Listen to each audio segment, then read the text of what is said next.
இயேசு கிறிஸ்துவின் நாமத்தினாலே வாழ்த்துக்கள். மீண்டும் உங்களை இந்த சத்திய நேர நிகழ்ச்சியிலே பார்ப்பதிலே மகிழ்ச்சி அடைகிறோம். கடந்த வாரங்களிலே நாம் சிலுவையிலிருந்து மறுரூபம் என்ற தலைப்பிலே கடந்த 2 வாரமாக பார்த்து கொண்டிருக்கிறோம். சிலுவை பற்றிய வசனங்களை தியானித்து கொண்டிருக்கிறோம். சிலுவை என்றாலே அது கோபாக்கினையின் இடம் என்று நம்ம மைண்டில் ரெக்கார்ட் ஆகிட்டு, அதை நான் கொஞ்சம் கஷ்டப்பட்டு டெலிட் பண்ணிகிட்டே இருக்கேன்.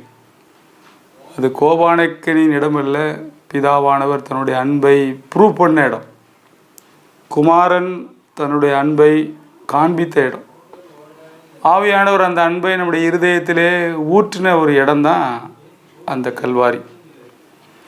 அந்த கண்ணாடி போட்டு இந்த சிலுவையெல்லாம் படிக்கணும்னு சொல்லி நம்ம படிச்சுக்கிட்டு இருந்தோம்.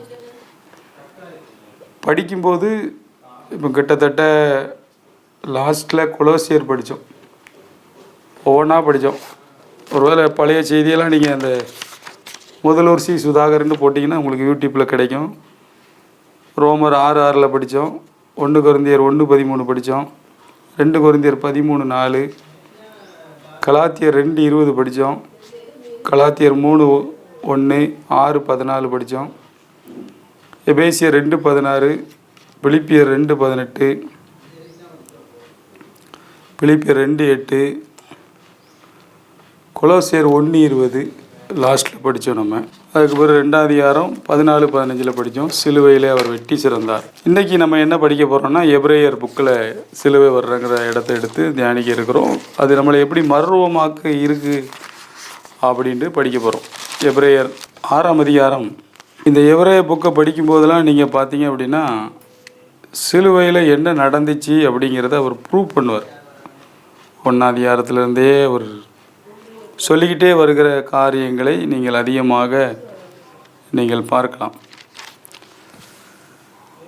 குறிப்பாக நீங்கள் பார்த்தீங்கன்னா, ஒவ்வொரு அதிகாரத்துலேயும் இயேசு கிறிஸ்துவினுடைய முக்கியமான மேட்டரை அவர் டீல் பண்ணுறத நம்ம பார்க்குறோம். குறிப்பாக நீங்கள் பார்த்தீங்கன்னா 10ஆம் அதிகாரத்தில் நம்ம படிக்கும்போது நீங்கள் பார்த்தீங்கன்னா ஒரு வசனத்தை நம்ம படிக்கலாம். 29வது வசனம், எபிரேயர் 10:29. தேவனுடைய காலின் கீழ் குமாரனை காலின் கீழ் மிதித்து தன்னை பரிசுத்தம் செய்த உடன்படிக்கையின் இரத்தத்தை அசுத்தம் என்று எண்ணி கிருபையின் ஆவியை நிந்திக்கிறவன் எவ்வளவு கொடிதான கிணைக்கு பாத்திரனாக இருப்பான் என்பதை யோசித்து பாருங்கள். பழி வாங்குதல் எனக்குரியது, நானே பதில் செய்வேன் என்று கர்த்தர் சொல்லுகிறார். கர்த்தர் தம்முடைய ஜனங்களை நியாயம் தீர்ப்பார் என்று சொன்னவர் இன்னார் என்று அறிவோம். இந்த இடத்துலலாம் நீங்கள் பார்த்துக்கிட்டிங்கன்னா முக்கியமான ஒரு மேட்டரை நம்ம அங்கே பார்க்கலாம். என்ன பார்க்கலாம் அப்படின்னா, இயேசு கிறிஸ்து ஒரே தரம் பலியாகி நம்மளை மீட்டிருக்கிறார்.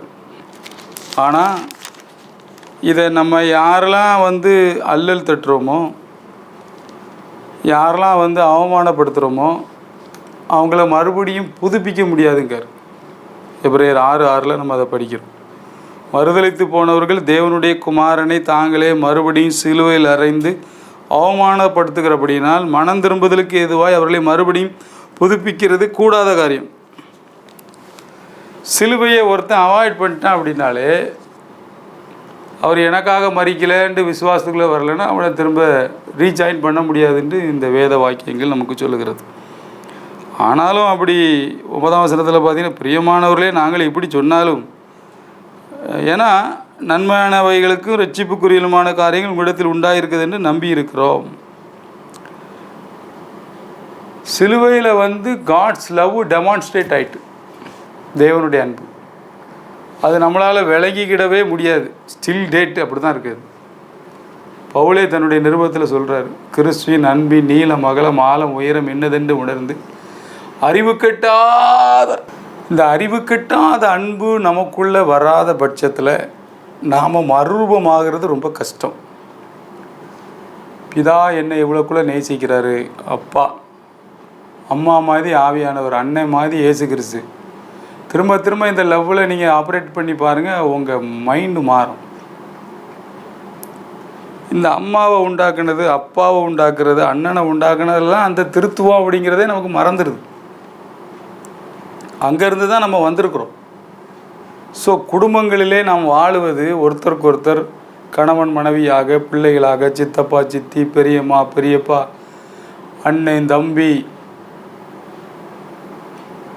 இந்த மாதிரி ஒரு குடும்ப கலாச்சாரத்தில் தான் நம்ம உண்டாக்கப்பட்டிருக்கோம். ஏன்னா நம்ம திருத்துவ கலாச்சாரத்தில் இருக்கோம்.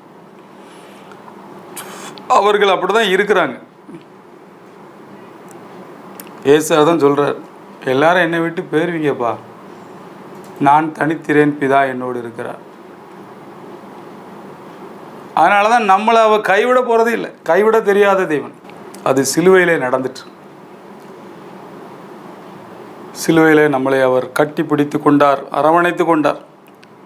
ஒருவத்தை அந்த சிலுவையை அவமானப்படுத்தும் போது, அது எனக்கு வேண்டான்னு சொல்லும்போது அவங்க முடியாது, அவங்களால. அதான் அதில் போட்டிருக்கு, மறுதலித்து போனவர்கள் தேவனுடைய குமாரனை தாங்களே மறுபடியும் சிலுவையில் அறிந்து அவமானப்படுத்துகிறபடியினால் மறுபடியும் மனந்திருக்க இதுவாய் அவர்களை புதுப்பிக்கிறது கூடாத காரியம். அப்படியே ஆப்போசிட்டாக நீங்கள் யோசித்து பார்த்தீங்கன்னா, அன்புல நீங்கள் ஆப்ரேட் ஆகாமல் போயிட்டீங்கன்னா அவங்க காடாயிரும். அப்புறம் உங்களை மறுபடியும் ஒரிஜினல் லவ்வுக்கு கொண்டு வரது கஷ்டப்படும். அதனால தான் சிலுவையில் மறுரூபமாக்கப்படுறது ரொம்ப ரொம்ப முக்கியம். பவுல் அதை காயின் பண்ணுறார், அடிக்கடி காயின் பண்ணுறார். சிலுவையில் அறையப்பட்ட அவரே இன்றி வேறொன்றையும் அறியாதிருக்க நான் தீர்மானித்திருக்கிறேன் அப்படி. ஏன்னா அந்த சிலுவையில் தான் அந்த மறுரூபம் ஸ்டார்ட் ஆகுது. கிறிஸ்துவின் அன்பை என்னை நெருக்கி ஏவுதுங்க. எதுவுமே தேவனுடைய அன்பை என்னை விட்டு பிரிக்க முடியாது. கிறிஸ்துவின் அன்பை விட்டு என்னை பிரிப்பவன் யார்? அவங்க எல்லாருமே அந்த லவ்வில் தான் ஆப்ரேட் ஆகிட்டு இருந்தாங்க. நமக்கு விவரம் தெரியாமல் வேறு கண்ணாடி போட்டு விட்டாங்க. பிரியமானவர்களே, நீங்கள் இந்த லவ்வில் ஆப்ரேட் ஆகலைன்னா உங்கள் இருதயம் கடினமாயிடும். உங்களை மறுபடியும் புதுப்பிக்கிறது கூடாத காரியமாய் போய்விடும். மறுபடியும் தேவ அன்புக்கு நீங்கள் அதுக்கு பிறகு மனிதர்களை நேசிக்க தொடங்குங்கள். கல்வாரி இல்லாமல் நீங்கள் டைரெக்டாக மனுஷன்ட்ட போய் மோதிட்டு நிற்கிறது உங்களால் மன்னிக்க முடியாது. மாம்சக்கிரியை அது மரணத்தை தான் உண்டாகும். ஆனால் ஆவியின் சிந்தையோ ஜீவனும் சமாதானமும். சிலுவை நம்மளை மறுரூபமாக்குகிறது. இதே எபிரேயரில் இன்னொரு வசனம் இருக்குது, 12ஆம் அதிகாரம் 2வது வசனம். அவர் தமக்கு முன் வைத்திருந்த சந்தோஷத்தின் பொருட்டு அவமானத்தை எண்ணாமல் சிலுவையை சகித்து தேவனுடைய சிங்காசனத்தின் வலது பார்சத்தில் வீற்றிருக்கிறார். சிலுவை, சிங்காசனம் நல்லா அண்டர்லைன் பண்ணி படிக்கணும். அவமானத்தை எண்ணாமல். நிறைய நேரம் நம்முடைய பிரச்சனை எங்கே இருக்குது அப்படின்னா, மற்றவங்க என்ன நினைப்பாங்க, அவங்க என்ன சொல்லிடுவாங்க, இவங்க ஒன்று, எல்லாருமே இதில் லாக் ஆகிக்கிடுதோம். அதனால தான் வாழ்க்கையின் சீரழிவுக்கே காரணம் தான். கல்யாணம் குடும்பங்களில் வருதுன்னா உடனே என்ன நினைக்கன்னா, உடனே எல்லாத்துக்கும் காடை கொடுத்து, ஐயோ கொடுக்கலன்னா என்ன நினைப்பாங்க, வருத்தப்படும். இப்படியே சொல்லியே இப்போ ஒரு 800-1000 கார்டு அடிக்க வேண்டியது, கடனை வாங்க வேண்டியது, கல்யாணத்தை முடிக்க வேண்டியது, ஒரு கல்யாணத்தில் உள்ள பிரச்சனைகளை சால்வ் பண்ண முடியாமல் திணற வேண்டியது, ஒரு வாழ்நாள் முழுதும் அந்த கணவனும் மனைவி இதுக்காகவே சண்டை போட்டு வாழ்க்கையை தொலைச்சிருந்தாங்க. கிறிஸ்தவ குடும்பங்களில் ரொம்ப ஞானமாக இருக்கணும். கடன் வாங்கக்கூடாது, வட்டிக்கு ஒரு நாளும் வாங்கக்கூடாது, பேங்க் லோனை அவாய்ட் பண்ணணும், இஎம்ஐ இருக்கக்கூடாதுன்னு முதல்ல விரும்புங்க. நீயோ கடன் வாங்காதிருப்பாய், கடன் கொடுப்பாய், அன்பு கொடுக்குற கடனே இல்லாமல் வேறொன்றுக்கும் கடன் படாது. இந்த மாதிரி வசனத்தெல்லாம் ஆப்ரேட் பண்ண விரும்புங்க. உங்கள் கண்ணு திறக்கப்படட்டும். அவமானத்தை எண்ணாமல்னா என்ன அர்த்தம் அப்படின்னா, மற்றவங்க என்ன நினைக்கிறாங்கங்கிறது முதல்ல மறிங்க. நீங்கள் ஆஸ்பத்திரிக்கு போய் ஐசி யூனிட்டில் கிடக்கும்போது மனைவி தான் பக்கத்தில் வருவாங்க, வேறு யாரும் வரமாட்டாங்க. கூட பிறந்தவங்க அந்த ரூம் வர வருவாங்க. கொஞ்சம் தெரிஞ்ச ஆட்கள் ஃபோன் போட்டு கேட்பாங்க. அதெல்லாம் நீங்கள் வீட்டுக்கு வந்தவர் எட்டி பார்த்துட்டு ஆப்பிள் வாங்கி தந்துட்டு போவாங்க, அவ்வளோதான். அதை எட்டி பார்த்துட்டு போகிறாங்கல்ல, அவங்க உங்களை விசாரிக்கிறவங்க, உங்களோட நிற்கிறவங்க, உங்களுக்கே தெரியும். அப்படி ஒரு 50-100 பேரை மட்டும் வச்சு கூப்பிட்டு உங்களுடைய ஃபங்க்ஷன்லாம் நடத்துங்க. அது ஆசீர்வாதமாக இருக்கும். தெரியாத ஆள் அவங்களாம் வந்து கல்யாணம் கொடுத்து காடை கொடுத்து எல்லாம் பண்ணி கடனாகி நீங்கள் அதுக்கு வட்டி கடன் கட்டி வாழ்க்கை முழுதும் குடும்பமே சீரழிஞ்சிடும். இது ஒரு பிசாசோட தந்திரம். இதிலெல்லாம் நம்ம விடுதலையாகணும். அவமானத்தை என்ன மற்றவன் நம்மளை குறித்து என்ன நினைக்காங்கிறதுக்கு முதல்ல மறிக்கணும். நம்ம என்னை குறித்து தேவன் என்ன நினைக்கிறார், பாதி இல்லை 95% நம்ம மைண்டு அப்படி தான் இருக்குது. யாரும் என்ன நினைப்பாங்க, அதனால் இந்த சேலையை உடுக்கேன், யார் என்ன நினைப்பாங்க, அதனால் நான் இப்படி இருக்கேன், இப்படி நான் ஒரு செயினோடு இந்த கல்யாணத்துக்கு வர வேண்டியிருக்கேன், அவங்களாம் என்ன நினைப்பாங்க என்னை பற்றி, இப்படியே கொன்று தான் உங்களை பிசாசு. இதுக்கெல்லாம் நீங்கள் இதான் கிறிஸ்துவோடு சிலுவையில் அறையப்படுறது. உலகம் நம்மளை குறித்து பாத்திரமாகவே என்ன வேண்டிய அவசியம் இல்லை. உங்களுக்கு என்ன இருக்கோ அதை போடுங்க, அது பாவம் கிடையாது, தப்பும் கிடையாது. ஆனால் அவங்க இப்படி நினைப்பாங்க, என்னை குறித்து தவறாக நினைப்பான்னு சொல்லி உங்கள் முழு வாழ்க்கையுமே சீரழிச்சிருது சில நேரம். இயேசுவை பாருங்கள், அவமானத்தை எண்ணாமல் சிலுவைக்கு போகிறதுக்கு முன்னாடி பயங்கர டார்ச்சர் அவருக்கு. கிறிஸ்துவனா இறங்கி வாங்க, ராஜாவானா அடிங்காங்க, ஒரு அற்புதம் செய்ய அப்படிங்கிறாங்க. எல்லாவற்றுக்கும் மேலாக நண்பர்கள் துரோகியாய் மாறுகிறார்கள். எல்லாருமே விட்டுட்டு போயிட்டாங்க, கூட யாருமே கிடையாது. பிரச்சனையே அந்த லாசரு மார்த்தாள் மரியாள் அவனை உயிரோடு எழுப்புனது தான். அந்த பார்ட்டியே அங்கே கிடையாது. அன்னைக்கு அவன் எஸ்கேப் ஆயிட்டான், சிலுவையில் தூக்குறாங்கன்னு ஒன்று. 42 பேருக்கு அற்புதம் பண்ணியிருந்தார் பர்சனலாக. அங்கே யாரையுமே காங்கலை. போர் சேவர்கள் அங்கே நின்று கொண்டிருந்தார்கள், சீட்டாடி கொண்டிருந்தார்கள். இயேசு கிறிஸ்து மாத்திரமே பரிதாபமாக தேவ சித்தம் செய்தவராக அங்கே தொங்கி கொண்டிருக்கிறார். பிரியமானவர்களே, தேவனுடைய விருப்பம், கிறிஸ்து ஆவியானவர் ஆவியில் நீங்கள் நடத்தப்படுறது, இதுதான் முக்கியமே தவிர பிறர் நம்மளை குறித்து என்ன நினைக்காங்கிறதுக்கு மறிச்சிருங்க. என்னை இப்படி சொல்லிட்டாங்க, இப்படி கேலி பண்ணுறாங்க, இப்படி பரிகாசம் பண்ணுறாங்க, அதெல்லாம் உங்களை மறுரூபமாக்காது.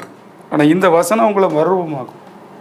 அவர் தமக்கு முன் வைத்திருந்த சந்தோஷத்தின் பொருட்டு அவமானத்தை எண்ணாமல், என்ன குறித்து என்னுடைய வேதம் என்ன சொல்லுது, என்னுடைய அடையாளம் என்ன, நான் தேவனுடைய பிள்ளை, அவைகளையே சிந்தித்து கொண்டிருங்கள், மற்ற எதையும் சிந்திக்காது. அவமானத்தை எண்ணாதுங்க. யாராவது உங்களை ஏதாவது சொன்னால் அதுக்கு வேல்யூவே பண்ணாதுங்க. அது இந்த காக்கா எச்ச போட்டோமோ இப்படி தட்டி விட்டு போயிட்டே இருங்க. என்ன சொன்னாலும் கண்டுவிடக்கூடாது. எது சொன்னாலும் சரி, உங்கள் பாட்டில் போய்கிட்டே இருங்க. கிறிஸ்து அப்படி தான் இருந்தார். நடந்து போகும்போது சொல்கிறான், நாங்கள் வேசிய இடத்தில் பிறக்கவில்லை அப்படின்னா என்ன அர்த்தம்? உனக்கு உங்கள் அம்மா யார் அப்பா யாருன்னு தெரியாது அப்படின்ட்டு பப்ளிக்கில் கேவலப்படுத்துகிறாங்க. ஆனால் அவர் அது அவமானத்தை எண்ணவே இல்லை, அது சட்டை பண்ணவே இல்லை, தட்டி விட்டுட்டு போயிட்டே இருந்தார். உங்கள் கண்ணு திறக்கப்படணும். சிலுவை நம்மளை மறுரூபப்படுத்துகிறது. சிலுவை நம்மளை சிங்காசனத்துக்கு கொண்டு வருகிறது. யோசேப்பை நெருக்கினார்கள், அவமானப்படுத்தப்பட்டான். ஆனால் ஒரு காலகட்டத்தில் போட்டிருக்கு, அவன் இந்த நாட்டுக்கே சிஎம் ஆயிட்டான். அவனுடைய கனெக்ஷன் ஃபுல்லாக ஜோசப்புக்கு லிங்க் எங்கே இருந்துன்னா தேவனோடு இருந்து. கர்த்தர் யோசப்போடு இருந்தார், அவன் காரிய சித்தி உள்ளவனான். தாவீதோடு கர்த்தர் இருந்தார், அவன் வர வர விருத்தி அடைந்தான். யோசபாத்தோடு கர்த்தர் இருந்தார். தேவனால் உண்டான பயங்கரம் அவனை சுற்றி இருந்தது. இப்படி தான் பைபிள் படிக்கணும் நீங்கள்.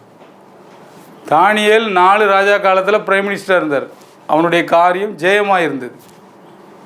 பவுல் சொல்கிறாரு, எங்களை எப்பொழுதும் வெட்டி சிறக்க பண்ணுகிற தேவன். அப்போ என்ன அர்த்தம்னா, இவங்கெல்லாம் மனுஷங்க என்ன சொல்கிறாங்கங்கிறதுக்கு இல்லை, அவங்க ஆக்டிவேஷன்லேயே வரல. அவங்க ஆக்டிவேஷன் ஃபுல்லாக காட், ட்ரினிட்டி, அவனுடைய வசனம் அவனை புடமிட்டதுன்னு இருக்கும். யோசேப்பை பற்றி எழுதும்போது, தாவீதை பற்றி எழுதும்போது கர்த்தருக்குள் தன்னை திடப்படுத்தி கொண்டான். சுற்றி இருக்கிறவெல்லாம் அவனை கொள்ளு நின்று கள்ளத்துக்கு எறியும் போது தன் தேவனாய கர்த்தருக்குள் தன்னை திடப்படுத்தி கொண்டான். இதெல்லாம் பழைய ஏற்பாடு. பவுல் என்ன எழுதுறாரு?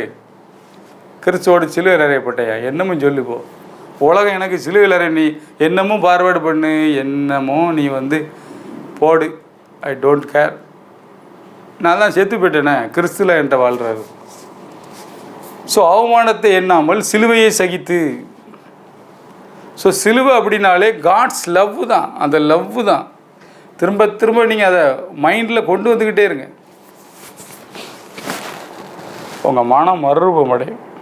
அநேக நேரங்களில் பிறர் நம்மளை குறித்து என்ன நினைக்காங்கிறதுலே நம்ம வாழ்நாளே கொன்றுது. நீங்களும் கர்த்தரும் உங்கள் ஆவியில் என்ன நடத்தல் வருது, கண்ணை மூடி மெடிடேட் பண்ணி உங்கள் ஸ்பிரிட் மேன் உங்களுக்கு என்ன சொல்கிறான், உங்கள் ஆத்மா என்ன சொல்லுது, அந்த ஸ்பிரிட் மேனோட ஆத்மா ஜாயிண்ட் ஆகி பாடியில் அது மேனிஃபெஸ்டேஷன் ஆகி வேர்ட் ஆஃப் காட் உங்களுக்குள்ளே அது ஒரு ஆக்டிவேஷனுக்கு வந்துடும். அங்கே ஒன்று போட்டிருக்கு அப்படின்னா உங்கள் லைஃப்பில் அது வரும். காரியம் மாறுதலாகி முடிந்ததுன்னா அது முடியும். எப்பொழுது எங்களை வெட்டி சிறக்க பண்ணுறதுனா அது ஒர்க் அவுட் ஆகும். இதில் என்னெல்லாம் போட்டிருக்கோ வேர்ட் ஆஃப் காடில் அதெல்லாம் உங்களுக்கு ஒர்க் அவுட் ஆக ஆரம்பிச்சிடும். எப்போ நடக்கும்னா, நீங்கள் இந்த சிலுவையை சகிக்கிறதுனா என்ன அர்த்தம்னா, இந்த லவ்வுக்குள்ளே வந்து உங்கள் மனசை பருவப்படுத்தி உங்கள் ஹார்ட்டை தேவ அன்பினால் நீங்கள் அப்படியே அதை ஒர்க் அவுட் பண்ணி அதில் களை விதைக்காதபடி, அந்த நெருக்காதபடி அந்த லவ்விலே ஆப்ரேட் ஆகினா உங்கள்கிட்ட வந்து ஜீவன் உண்டாயிரும். ரொம்ப முக்கியமான மேட்ரு இது, சிலுவையிலிருந்து மறுரூபம். இதே எபிரேயரில் நீங்கள் பார்த்தீங்க அப்படின்னா அந்த 2வது வசனத்துக்கு பின்னாடி போட்டிருக்கோம். ஆகையால் 3ஆம் வசனத்தில் அவர் சிலுவையை சகிச்சிட்டாரு, சிங்காசனத்தில் உட்காந்துட்டார் வலது பாசத்தில். அதனால் நீங்கள் இளைப்புள்ளவர்களாய் உங்கள் ஆத்துமாக்களில் சோர்ந்து போகாதபடிக்கு தமக்கு விரோதமாய் பாவிகளால் செய்யப்பட்ட விதமான விபரீதங்களை சகித்து அவரையே நினைத்து கொள்ளுங்கள். ஆகையால் அப்படின்னா என்ன அர்த்தம் அப்படின்னா, நீங்கள் சோர்ந்தே போக முடியாது. இதை நினச்சிக்கிட்டே இருந்தேன். எதை நினச்சிக்கிட்டு இருந்தால் மற்றவங்க என்ன நினைக்கிறான்னு போடு, நான் ஆண்டவர் என்னை குறித்து என்ன நினைக்கிறேன் அதிலேயே திங்க் பண்ணிக்கிட்டே இருந்தீங்கன்னா, அங்கே கீழே அழகாக போட்டிருக்கு, கர்த்தர் யார்கிட்ட அன்பு கூறுறாரோ அவர் வார்ன் பண்ணி உன்னை கரெக்ட் பண்ணுறாருன்னு சூப்பராக அதில் எழுதியிருப்பார். அதனால் நீ வந்து கசப்பாக இருக்க முடியாது. 15ஆம் வசனத்தில் எழுதுவார், நீ ஒழுக்கமாக தான் இருந்தாகணும் அப்படிங்கிற மேட்ரு அதில் பேசுகிறார். இது எல்லாமே பார்த்திங்கன்னா மறுரூபம். அடுத்தாப்பில் சிலுவைங்கிற வசனம் 1 பேதுருவில் வருது, 2ஆம் அதிகாரம் 24வது வசனம். அடிக்கடி நம்ம அதிகமாக பிரசங்கங்களை கேட்ட வசனம். நாம் பாவங்களுக்கு செத்து நீதிக்கு பிழைக்கும்படி அவர்தாமே தமது சரீரத்திலே நம்முடைய பாவங்களை சிலுவையின் மேல் சுமந்தார். அவருடைய தழும்புகளால் குணமானீர்கள். சிதறுண்ட ஆடுகளைப் போல் இருந்தீர்கள். இப்பொழுது உங்கள் ஆத்துமாக்களுக்கு மேய்ப்பரும் கண்காணியவனிடத்தில் திருப்பப்பட்டிருக்கிறீர்கள். அந்தபடி மனைவிகளே 3:1 அப்படி தான் இருக்குது, உங்கள் சொந்த புருஷருக்கு கீழ்ப்படிந்திருங்கள். அப்பொழுது அவர்களில் யாராவது திருவசனத்திற்கு கீழ்ப்படியாதவர்களாக இருந்தால் பயபக்தியோடு கூடிய உங்கள் கற்புள்ள நடக்கை அவர்கள் பார்த்து, அப்படியே அதை ஸ்டார்ட் ஆகி அப்படி போயிட்டே இருக்குது. இப்போ இங்கே என்ன படிக்கும் அப்படின்னா, நம்முடைய பாவங்களை சிலுவையின் மேல் சுமந்தார், அவருடைய தழும்புகளால் குணமானீர்கள். இது மேலையும் கீழையும் படித்து பார்த்தீங்கன்னா 23ஆம் வசனம், அவர் வையப்படும்போது பதில் வையாமலும் பாடுபடும்போது பயமுறுத்தாமலும் நியாயமாய் தீர்ப்பு செய்கிறவருக்கு தம்மை ஒப்புவித்தார். அப்படின்னா என்ன அர்த்தம் அப்படின்னா, இது ஒரு மலையாள வேர்டு, வையிறதுங்கிறது. யாராவது திட்டுனா திரும்ப ஏசுறது. இப்படிலாம் செய்யாமல் அவர் தன்னை ஒப்பு கொடுத்தார். அப்படி ஒப்பு கொடுத்த போது அவர் வந்து நம்முடைய பாவத்தை சுமந்து நமக்கு ஒரு ஹார்ட் ஹீலிங் கொண்டு வந்துட்டாருன்னு அதில் போட்டிருக்கு. இதுலேருந்து நம்ம என்ன படிக்கணும்னா, நீங்கள் இந்த மாதிரி யாராவது உங்களை திட்டுறது, ஏசுறது, வையிறது, உங்கள் நன்மை தூசிக்கப்பட உங்களை ஏதாவது பண்ணியாச்சுன்னா நீங்கள் அதை உள் வாங்கக்கூடாது. ஏன் அப்படின்னா, இதெல்லாம் அவர் ஏற்கனவே சிலுவையில் சுமந்து முடித்தாச்சு. அந்த பாவத்தையும் பாரத்தையும் முடிச்சிட்டார். அவருடைய தழும்பு அது இன்றைக்கும் குணமாக்குது அப்படின்ட்டு பாஸ்ட் டென்ஸில் போட்டிருக்கு. அப்போ இதை நம்ம எப்படி எடுக்கிறது இந்த வசனங்களை அப்படின்ட்டு எடுக்கும்போது, உங்கள் இருதயம் வந்து காயம் அடையாதபடி நாம் எச்சரிக்கையாக இருக்கணும். மேலே வந்து போட்டிருக்கு 19ஆம் வசனத்தில் நீங்கள் பார்த்தீங்கன்னா, பாடுகளை பொறுமையாக சகிக்கணும், குற்றம் செய்து அடிக்கப்படும் போது பொறுமையோடு சகித்தால் அதனால் என்ன கீர்த்தி உண்டு, நன்மை செய்யும்போது பாடுபடும் போது பொறுமையோடு சகித்தால் அதுவே தேவனுக்கு முன்பாக பிரீதியாக இருக்கும். அப்படின்னா என்ன அர்த்தம்? நீங்கள் உங்கள் ஃபேமிலிக்காக ஒர்க் அவுட் பண்ணிக்கிட்டே இருக்கீங்க, ஆனால் அவங்க அதை புரியல, உங்களை கேவலமாக நடத்திட்டாங்க, அல்லது தேவையில்லாமல் பேசிட்டாங்க, அதை நீங்கள் கேட்டீங்க, அல்லது நீங்கள் கஷ்டப்பட்டு கட்டினது 10-20 வருஷமாக உண்டாக்குனதெல்லாம் ஒரே நாள் ராத்திரியில் கட்டி உடைச்சிட்டாங்க, தேவையில்லாமல் பேசிட்டாங்க. அந்த மாதிரி நேரங்களில் தான் இந்த வசனம் உங்களுக்கு ஒர்க் அவுட் ஆகும். அப்படி நீங்கள் வரும்போது அவரை நினைங்க, அவர் பதிலுக்கு பதில் வையல, நியாயமாய் ஒப்பு கொடுத்துட்டாரு. நீங்கள் அந்த காட்டு ஹோலுக்குள்ளே தவறான ஒரு ஆண்டவரை பார்க்காதங்க, இதெல்லாம் சுமந்து தீர்த்த ஒரு ஆண்டவரை பாருங்கள். அவர் அநியாயமாய் தண்டிக்கப்பட்ட போது எல்லாத்தையும் உள் வாங்கி அங்கே மன்னித்தார், குணமாக்கினார் எல்லாரும். இந்த ஹார்ட் ஹீலிங், இந்த ஹார்ட் ஹீலிங் வரும்போது பாடி ஹீலிங் தன்னால் வரும். ஸோ அதில் தான் அழகாக போட்டிருக்கு, உங்கள் ஆத்துமாக்களுக்கு மெய்ப்பெரும் கண்காணிய. ஆத்துமா ரொம்ப முக்கியம் தான். ஆத்துமாங்கும்போது இருதயமும் மனசும் சேர்றது. அது காயப்படும்போது நீங்கள் அவரை நினைங்க, அப்போ உங்கள் ஹார்ட்டு வந்து ஹீலாயிரும் அப்படின்ட்டு அதில் போட்டிருக்கு. அப்போ சிலுவையில் ஹார்ட் ஹீலிங் தான் மெயின். எதுவுமே நம்மளை காயப்படுத்த முடியாது. 10 வருஷத்துக்கு முன்னாடி, 20 வருஷத்துக்கு முன்னாடி, இது எல்லாம் இன்றைக்கி இயேசுவின் நாமத்தினால டெலீட் ஆகட்டும். ஃப்ரெஷ்ஷாக இருக்கும், உங்கள் மனம் புதிதாகட்டும். கடைசியாக வெளிப்படுத்தல் 11ஆம் அதிகாரம் 8வது வசனத்தில் சிலுவையை பற்றி ஒரு வசனத்தை நம்ம படிக்கிறோம். அதோடு பார்த்து நம்ம இந்த டாப்பிக்கை முடிக்கலாம். வெளிப்படுத்தல் 11ஆம் அதிகாரம்.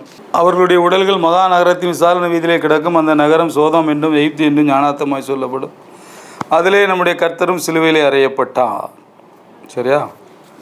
இந்த வசனத்துக்கு பிறகு தான் எந்த வசனம் வருது அப்படின்னா 12:11 வருது. மரணம் நேடுகிறதா இருந்தாலும் அதற்கு தப்பும்படி தங்கள் ஜீவனையும் பாராமல் ஆட்டுக்குட்டியின் இரத்தத்தினாலும் சாட்சியின் வசனத்தினாலும் அவனை ஜெயித்தார்கள். அங்கே போட்டிருக்கு 10ஆம் வசனத்தில் கடைசியில், இரவும் பகலும் நம்முடைய தேவனுக்கு முன்பாக நம்முடைய சகோதரர் மேல் குற்றம் சுமத்தும் பொருட்டு அவர்கள் மேல் குற்றம் சாட்டுகிறவன் தாழ தள்ளப்பட்டு போனான். ஸோ சாத்தானுக்கு 2 பேர் போட்டிருக்கு, குற்றம் சுமத்துகிறவன், குற்றம் சாட்டுகிறவன், குற்றம் கண்டுபிடிக்கிறவன், குற்றம் சாட்டுகிறவன், ஃபால்ட் ஃபைண்டர். சரியா? Blame others. சரியா? இதில் என்ன படிக்கும் அப்படின்னா ஒரு முக்கியமான பாடத்தை படிக்கும். அது என்ன பாடம் அப்படின்னா, இந்த பூமியில் நீங்கள் ஜீவனோடு இருக்கணும்.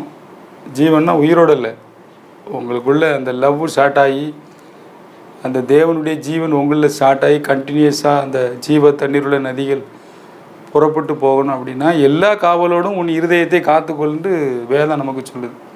அது என்ன காவல் அப்படின்னா, இந்த பிறரை குற்றஞ்சாட்டுறது, குற்றம் கண்டுபிடிக்கிறது, இந்த ரெண்டும் நம்மகிட்ட ஒட்டி பிறந்த ரெட்டைகள் மாதிரி.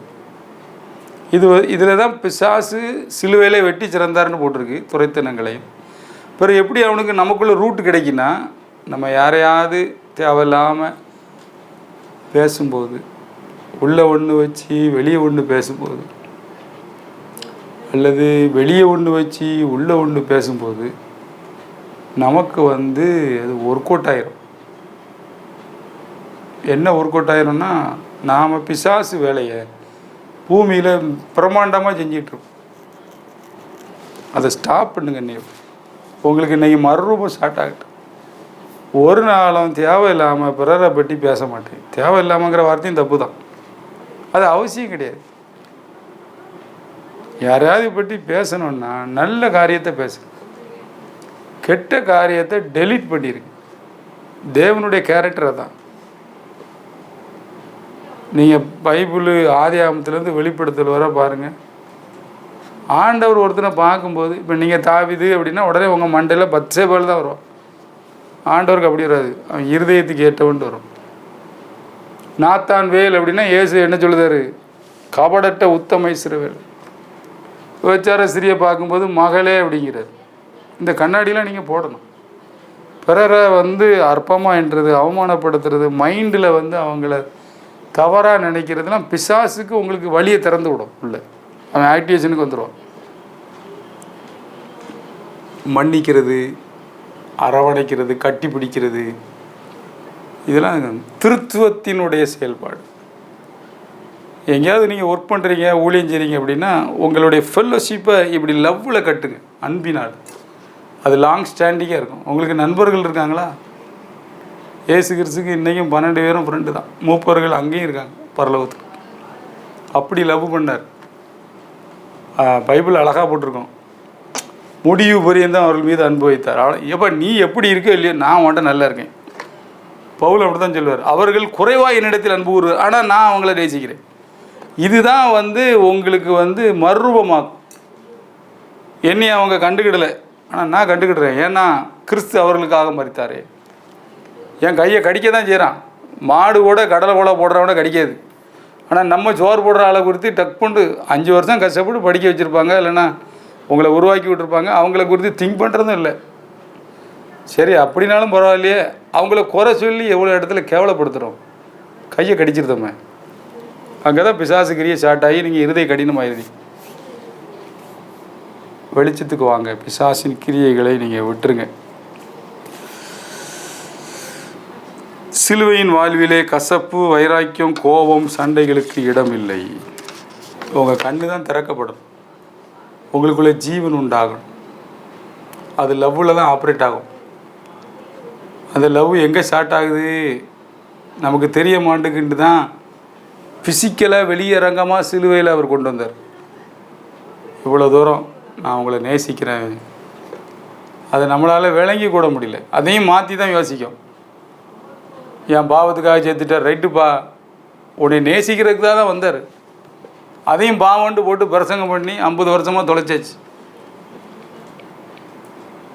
புதிய ஏற்பாட்டில் ஒரு இடத்துல கூட பிதா குமாரன் மீது கோபம் கொண்டாருன்னு நீங்கள் பார்க்கவே முடியாது.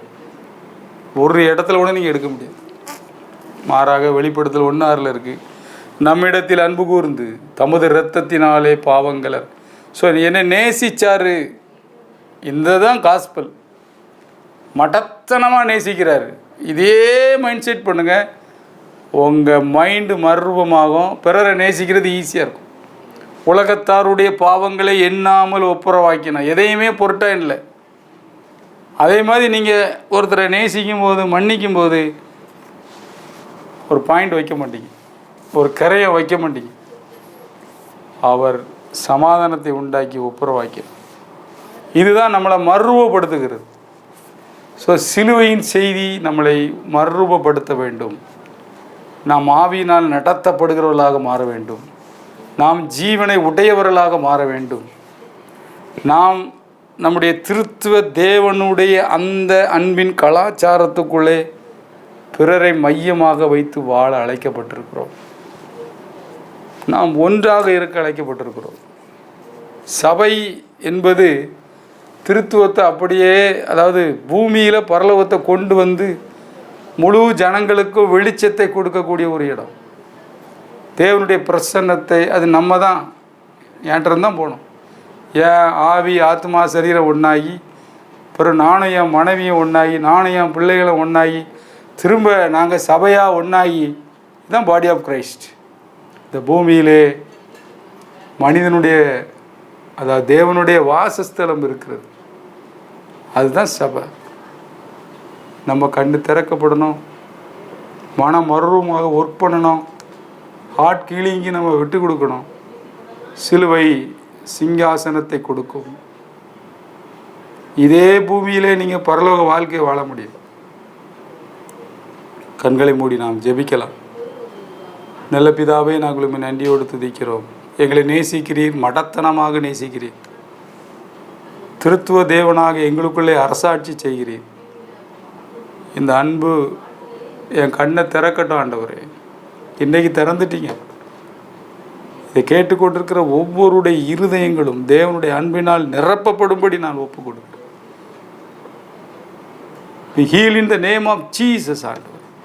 ஹார்ட் ஹீல் ஆகட்டும், சரீரம் ஹீல் ஆகட்டும், ஆவி ஆத்மா சரீரம் ஆண்டவரே உமக்கு நேராக திருப்பப்படுகிறபடினாலே நன்றி.